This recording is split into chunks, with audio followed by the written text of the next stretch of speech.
രാവിലെ തന്നെ ലേറ്റായി പോയി എണീക്കാൻ. കാരണക്കാരൻ ഇവരാണ് കേട്ടോ, ഈ ക്ലോക്ക്. ഇന്ന് നേരം വൈകി എണീച്ചാൽ മതിയെന്ന് വിചാരിച്ചിട്ടാണെന്ന് തോന്നുന്നു ക്ലോക്കിലെ സൂചി അല്പം സമയം തെറ്റിച്ചിട്ടാണ് നടന്നത്. ക്ലോക്കിൽ സമയം കണ്ടിട്ട് ആരും തെറ്റിദ്ധരിക്കണ്ട കേട്ടോ. അടുക്കളയിലെ പണിയും കാര്യങ്ങളൊക്കെ കഴിഞ്ഞിട്ടാണ് ഞാൻ ഈ ക്ലോക്ക് ഒന്ന് സെറ്റ് ചെയ്യാമെന്ന് വിചാരിച്ചത്. ഈ ക്ലോക്ക് എൻ്റെ +2 ചങ്ങായിമാർ എനിക്ക് ഈ വീട്ടുകുടിയലിന് ഗിഫ്റ്റ് തന്നതാണ് കേട്ടോ. ഈ ക്ലോക്ക് ഇഷ്ടമായെങ്കിൽ ഒന്ന് കമൻറ്റ് ചെയ്യണേ. ഹായ് പറഞ്ഞ.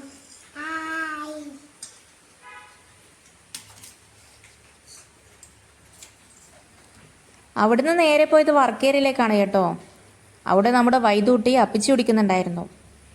അപ്പിച്ചി എന്ന് വെച്ചാൽ അംഗനവാടിയിൽ നിന്ന് കിട്ടുന്ന അമൃതം പൊടിയുണ്ടല്ലോ, അത് കാച്ചിയത്. പിന്നെ ഞാൻ ഒരു 3 മുട്ട പുഴുങ്ങാനും വെച്ചിരുന്നു.